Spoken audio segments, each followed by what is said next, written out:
बिस्मिल्लाहिर्रहमानिर्रहीम सूरह बकरा आयत नंबर 29। हुवल्लज़ी का यहाँ मीनिंग है और वही है जिसने। खलक़ा माने होता है पैदा किया, लकुम माने होता है, ला का मीनिंग होता है लिए, कुम माने होता है आप सब, तो लकुम आप सब के लिए। मा माने होता है जो, फी माने होता है में, अर्द माने होता है जमीन, जमिया माने होता है सब या सारा का सारा।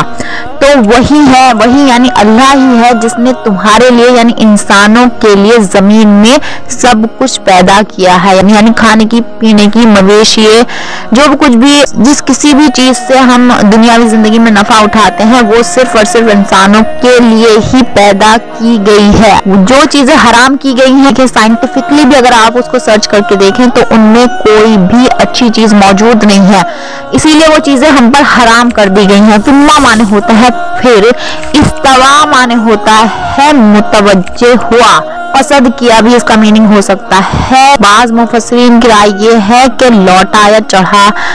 इला माने होता है तरफ, अस्समाई माने होता है आसमान, फिर वह आसमान की तरफ मुतवज्जे हुआ।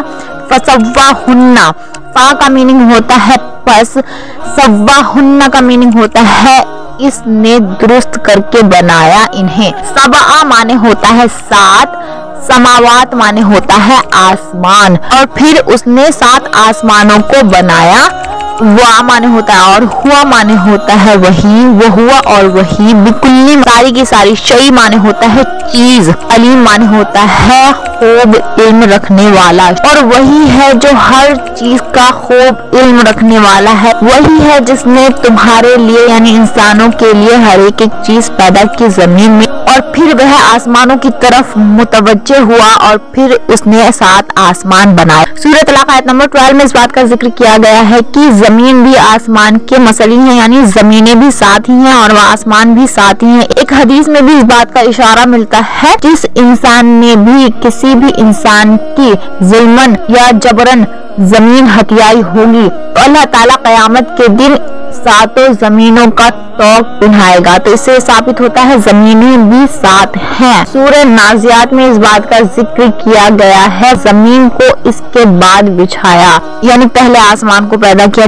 रियलिटी यही है कि जमीन पहले बिछाई गई है और आसमान बाद में बिछाया गया है। वल्लाहु इल्मुल हकीम, ये आयात मुशाबिहात में से एक है और अल्लाह ताला हर चीज पर कादिर है। इससे पहली आयत में हमने पढ़ा था कैसे तुम अल्लाह ताला का इनकार कर सकते हो, हालांकि तुम मुर्दा थे, उसने तुम्हें जिंदा किया और फिर तुम्हें मौत देगा और फिर तुम्हें जिंदा करेगा और फिर उसी ही की तरफ तुम्हें लौटना है।